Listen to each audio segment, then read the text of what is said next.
안녕하십니까? 센 경제 현장, 오늘의 주요 뉴스입니다. 롯데가 그룹의 컨트롤타워 역할을 하는 정책본부를 잠실 롯데월드타워로 이전하기로 했습니다. 회장 집무실도 함께 이전합니다. 이부진 호텔신라 사장과 정몽규 현대산업개발 회장이 서울시내 면세점 사업권을 따기 위해 합작법인을 추진합니다. 국가가 실업자 등에게 보험료 75%를 지원해주는 실업 크레딧 제도가 오는 7월부터 시행됩니다. 정부가 안심 전환대출 판매에 따른 주택저당증권 MBS 발행 물량의 충격을 최소화하기 위해 장기 국채 발행을 줄이기로 했습니다.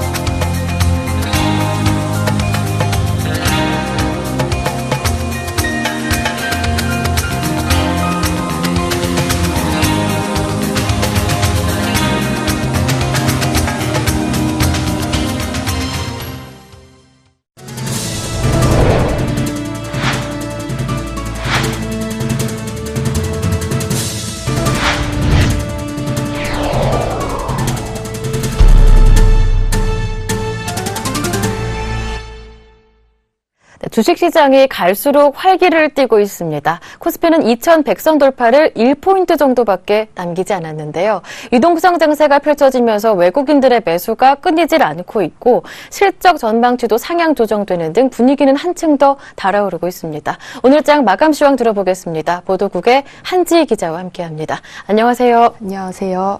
네, 코스피 지수가 8일째 올랐습니다. 1분기 실적에 대한 기대감도 한층 더 높아지는 분위기인데요. 네. 오늘 코스피가 2100선 코앞까지 상승하면서 연중 최고치를 또 경신했습니다. 오늘 코스피 지수는 전날 대비 0.53% 상승한 2098.92포인트의 거래를 마감했습니다. 오늘은 외국인이 5거래일 연속 순매수세를 보이며 강세장을 이끌었습니다. 외국인이 2,828억 원, 개인이 133억 원 매수위를 보인 가운데 기관이 2,798억 원어치를 매도하면서 상승 탄력이 다소 둔화되는 모습을 보였습니다. 업종별로 보면 어제에 이어 오늘도 증권업종이 3.5% 이상 오르는 등 상승이 두드러졌습니다. 금융업, 유통업, 화학 등도 1에서 2% 이상 오르는 등 대부분의 업종이 상승했습니다. 반면에 전기전자, 통신업 등은 약세를 보였습니다. 시가총액 상위 종목 중에서는 아모레퍼시픽이 4% 이상 크게 올랐고 네이버, 삼성생명, SK하이닉스, 제일모직 등이 강세를 보였습니다.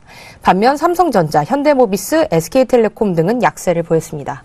네, 코스피는 말씀해 주셨던 대로 2100선이 눈앞에 있고 코스닥은 690을 눈앞에 두고 있습니다. 네네. 오늘 코스닥은 8거래일 연속 강세를 또 이어갔는데요. 오늘 코스닥 지수는 전날 대비 1.08% 오른 689.39포인트를 기록했습니다. 공격적인 외국인의 매수세가 오늘 코스닥 시장의 1%대 상승을 이끌었는데요. 이 코스닥 시장에서 외국인은 573억 원, 개인은 2억 원 순매수한 데 반해 기관은 445억 원 순매도를 보였습니다.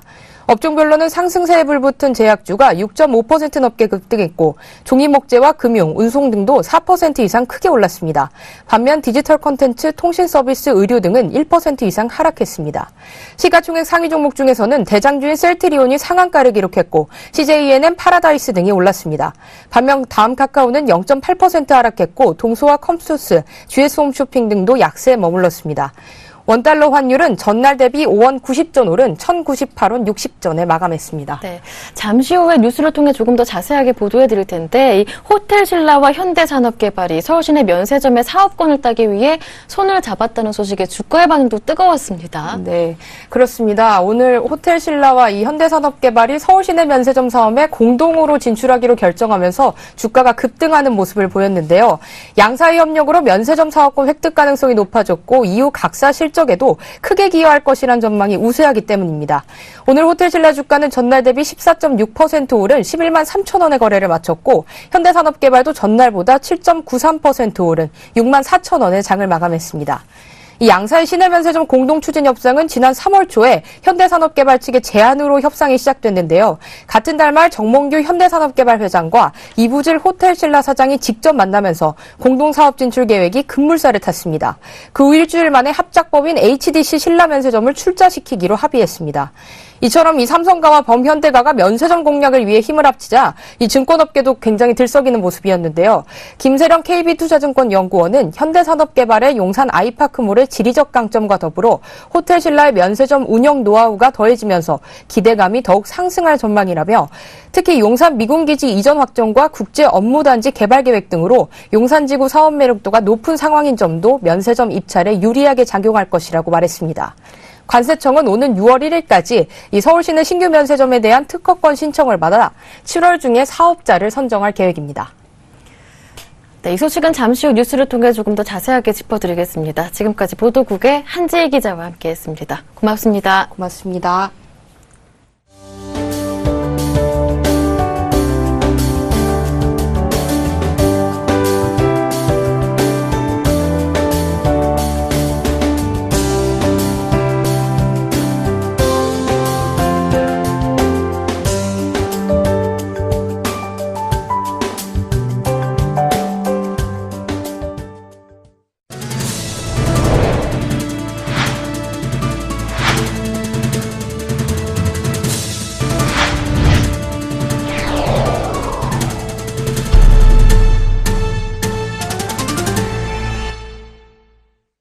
오늘의 주요 뉴스입니다. 롯데그룹이 서울 중구 소공동 시대를 접고 잠실 제2롯데월드를 중심으로 한 강남시대를 엽니다. 롯데는 어제 각 계열사의 컨트롤타워 역할을 하는 정책본부를 비롯해 신격호 총괄회장과 신동빈 회장의 집무실을 제2롯데월드로 옮긴다고 밝혔습니다. 이미 잠실 일대에는 롯데마트, 롯데하이마트, 롯데칠성음료 등이 본사를 두고 있고 롯데슈퍼도 이달 말 인근 지역으로 본사를 이전할 계획입니다. 이전 시기는 롯데월드타워가 완공되는 내년 하반기가 될 것으로 전망됩니다. 신동빈 회장은 최근 제2롯데월드 이전을 결정하며 그룹 임원들에게 롯데월드타워는 최첨단 기술의 집약체로 한국 건축사의 자부심이 될 것이라며 세계 최고의 기술력으로 안전 시공에 최선을 다해달라고 당부했습니다. 재계에서는 두 회장의 사무실 이전 결정이 지하 주차장 문제와 매장 균열, 아쿠아리움 누수 등으로 끊임없이 불거지고 있는 롯데월드타워 안전성 논란을 불식시키기 위한 것으로 분석하고 있습니다. 지난 주말까지 경기도 일산 킨텍스에서 진행된 서울 모터쇼 2015에 61만여 명의 관람객이 몰렸습니다. 역대 가장 많은 차량이 전시됐고 가족 단위의 볼거리를 늘려 흥행에는 성공했지만 글로벌 완성차 업체들의 소극적인 참여로 국제 모터쇼로서의 관심을 끌기에는 부족했다는 평가입니다. 보도에 정은규 기자입니다. 서울 모터쇼 2015가 어제 성황리에 막을 내렸습니다. 세계 최초 공개 7종, 아시아와 한국 최초 공개 57종 등 총 370대의 차량이 전시된 이번 서울 모터쇼는 규모 면에서 역대 최대였습니다. 규모에 걸맞게 지난 열흘 동안 역대 최대 수준인 61만 5천 명의 관람객들이 모터쇼를 찾았습니다. 올해로 10회째를 맞은 서울 모터쇼는 규모뿐만 아니라 질적으로도 한 단계 발전했다는 평가입니다. 무인 발권기와 입장권 바코드 리더기 등을 도입해 관람객들이 길게 줄을 서 대기하는 일이 없었고 여성 도우미의 수가 줄고 옷차림도 예년보다 노출이 덜한 경향이 두드러졌습니다. 대신 어린이가 즐길 수 있는 체험시설을 늘려 가족 단위 관람객들의 만족도가 높았습니다. 여기는 차도 많고 사람도 많으니까 다음에 또 오고 싶어요. 기아차의 신형 K5와 한국 GM의 차세대 스파크 등 출시를 앞둔 신차 공개는 소비자들의 관심을 높였습니다. 차를 한번 바꿔보려고 이제 생각 중에 있어가지고 이번에 한번 와봤거든요. 긍정적인 변화들이 있었지만 여전히 안방잔치를 벗어나지 못한 점은 숙제입니다. 이번 서울 모터쇼의 세계 최초 공개 7종은 모두 국내 완성차 회사들이 만든 차뿐이었습니다. 수입차 업체들이 내놓은 차들은 북미 국제오토쇼나 제네바 모터쇼의 재탕 수준. 이처럼 글로벌 업체들이 적극성이 떨어지는 이유는 국내 시장의 규모가 작은 탓도 있지만 뉴욕과 상하이 모터쇼와 시기가 겹친 것도 원인입니다. 주요 자동차 업체들이 서울 모터쇼에서 신차 공개를 미루고 뉴욕과 상하이 모터쇼에 집중하고 있는 것입니다. 흥행에는 성공했지만 올해 서울모터쇼도 안방잔치라는 오명을 털어내지는 못했습니다. 진정한 국제모터쇼로 발돋움하기 위해서는 한국의 강점인 IT 등 특징을 부각해 글로벌 기업들의 참여를 유도할 수 있는 매력 포인트를 만들어야 한다는 지적입니다. 서울경제TV 정훈규입니다. 이부진 호텔신라 사장이 정몽규 현대산업개발 회장과 손잡고 면세점 사업 키우기에 나섰습니다. 유통업체의 성장세가 정체기인 가운데 돌파구로 떠오른 서울시내 면세점 신규 사업권을 놓고 동맹을 선언한 건데요. 한지희 기자가 보도합니다. 이부진 호텔신라 사장이 면세점 사업 확장에 박차를 가하고 있습니다. 미국의 굴지 면세 기업 디펜스 인수를 발표한 지 한 달도 채 되지 않아 현대산업개발과 손잡고 시내 면세점 사업에 공동으로 진출하기로 했습니다. 이 사장은 국내 유통업계에서 유일하게 성장세를 보이고 있는 면세점 사업을 키우기 위해 지난달 말 정몽규 현대산업개발 사장과 만나 합작법인을 세우기로 결정했습니다. 합작을 매듭지을 수 있었던 결정적인 이유는 입지가 주요했습니다. 새로운 시내 면세점 사업을 위해서는 현재 장충동 호텔 부지 외에 건물을 추가로 확보해야 했는데 현대산업개발과의 협력으로 한시름 놓게 된 것입니다. 두 업체가 공동으로 출자한 HDC 신라 면세점의 후보지는 용산 아이파크몰로 현재 국내 최대 규모인 제2롯데월드 면세점을 뛰어넘겠다는 구상입니다. 규모는 약 12,000평, 총 4층으로 짓겠다는 계획입니다. 아이파크몰은 역세권, 관광지역, 배우 수요, 3박자 매력을 모두 갖춘 곳으로 평가받고 있습니다.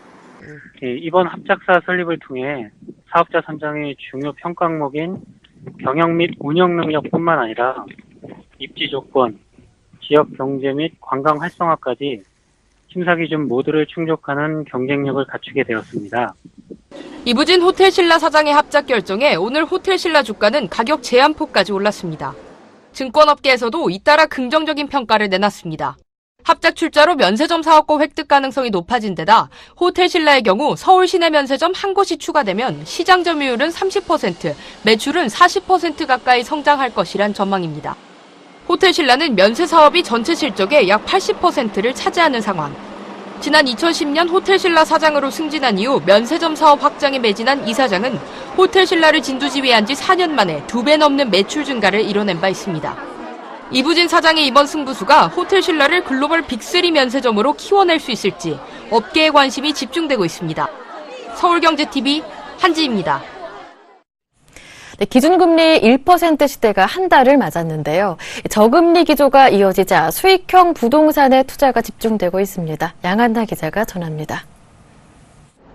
저금리 저성장기에 접어든 요즘 안정적이고 기대 수익이 높은 수익형 부동산에 투자자들이 몰리고 있습니다. 지난 3월 기준금리가 사상 처음으로 1%대로 진입한 뒤 예금금리가 사실상 제로금리에 가까워지면서 은행 예적금보다 임대수익이 좋아 수익형 부동산이 인기를 끌고 있습니다. 분양가 상한제가 폐지돼 부동산 시장이 활기를 되찾았고 유가 하락과 양적 완화 등 연이은 이슈에 힘입어 부동산 투자에 대한 관심이 더욱 집중되고 있습니다. 실제로 지난달 31일 분양한 광명역 GL 에스테이트 오피스텔은 최고 52대 1을 기록할 정도로 많은 수요자들이 몰렸습니다. 미분양이던 마곡 힐스테이트 에코동익 단지 내 상가는 지난 3월부터 거래가 증가하며 현재까지 계약률이 95%를 넘어섰습니다. 특히 최근엔 다세대 주택도 수익형 부동산의 틈새 시장으로 인기를 누리고 있습니다. 초기 투자 비용이 적어 상대적으로 쉽게 접근할 수 있기 때문입니다. 또 오피스텔보다 월세는 싸지만 방 2-3개짜리 다세대 주택은 공실이 거의 없어 안정적인 임대 수익을 올릴 수 있습니다. 서울 부동산 정보광장에 따르면 지난달 서울의 연립 다세대 주택 매매 거래량은 총 5,426건으로 2008년 이후 3월 기준 7년 만에 가장 많았습니다. 지난해 3월과 비교하면 44%나 증가한 수치입니다. 경기 부양책에서 가장 중요한 부분이 부동산이기 때문에 거기에 따른 정책들과 그리고 금리와 유가가 지금 저양 운영되는 이 시점에 다른 많은 사람들, 국민들이 수익형 부동산에 많은 관심을 가지고 있고 거기서 가장 부각을 보이고 있는 게 현재 다세대 주택입니다. 금융 전문가들은 상당 기간 저금리 기조가 이어질 것으로 예상하고 있습니다. 이에 따라 부동산 시장에서 수익형 매물의 인기는 당분간 지속될 전망입니다. 서울경제TV 양한나입니다.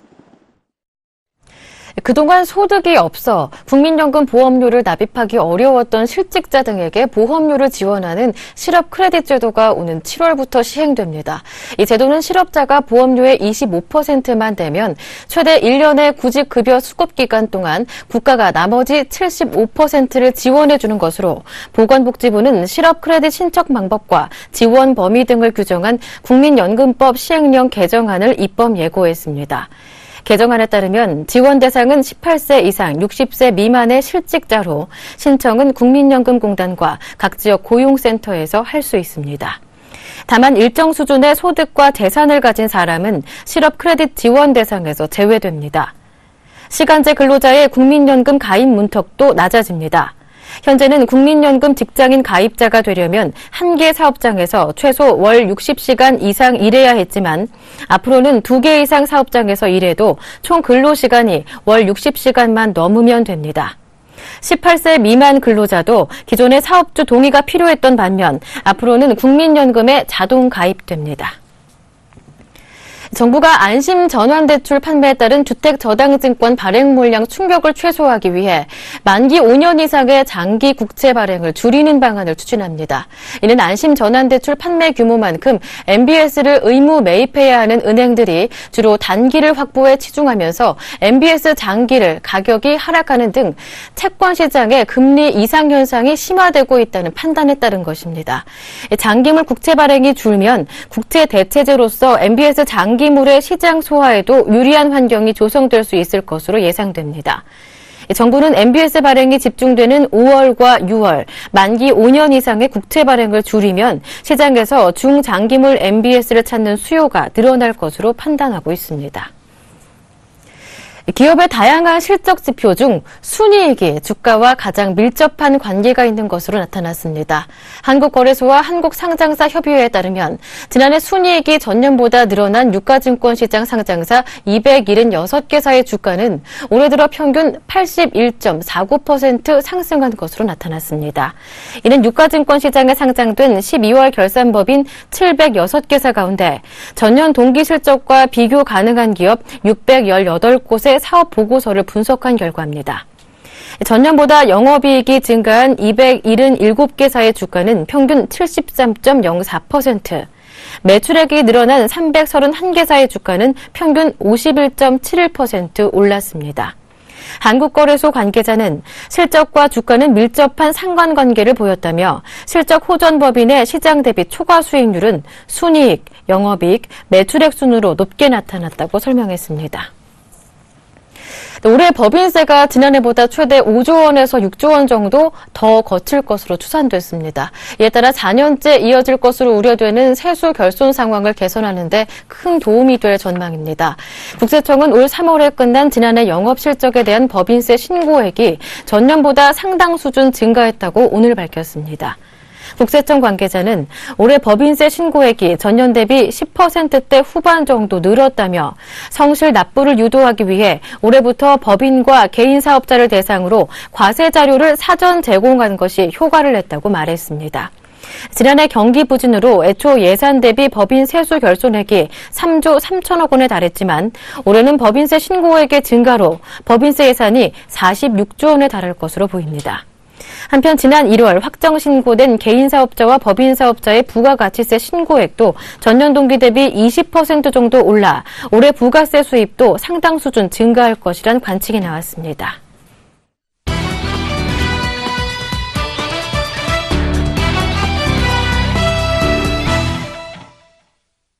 주택을 거래할 때 공인중개사에 지불하는 중개수수료 얼마나 내고 계신가요?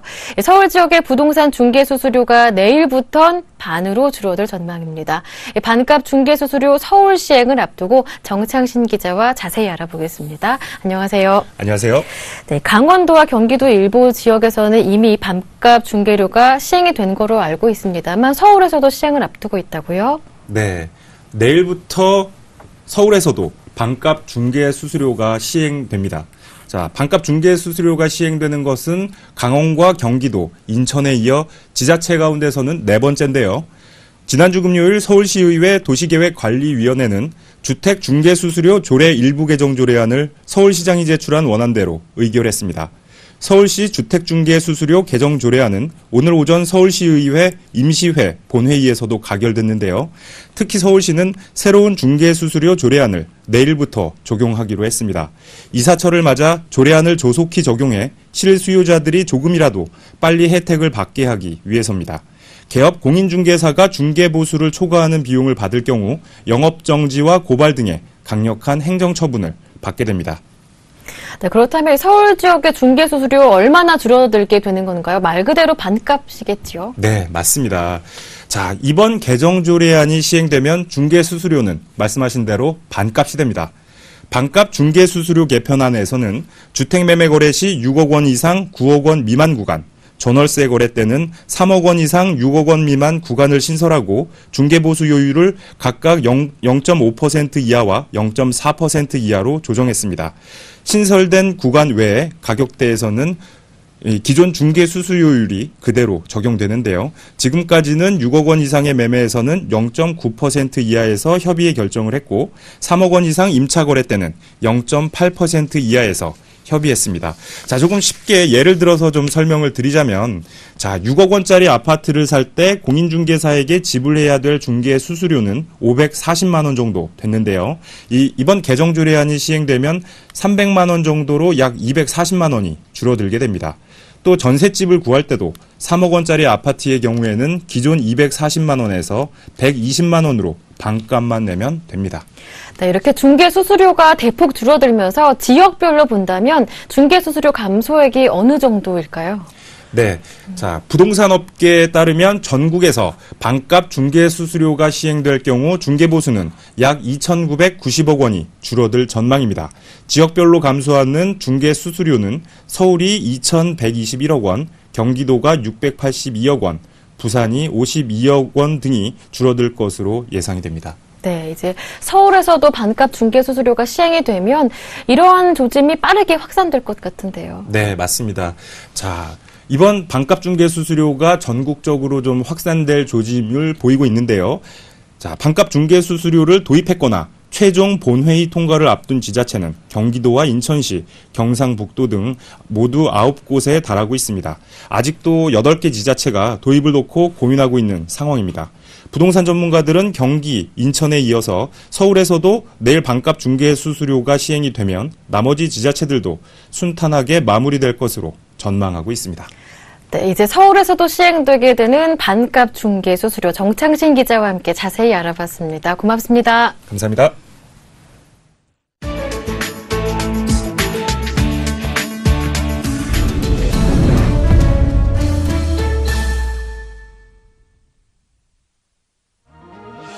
올해 세계 증시로 유입되는 막대한 유동성에 힘입어 대다수 주요국 주가가 사상 최고 또는 금융위기 이후 최고치 등의 신기록을 쏟아내고 있습니다.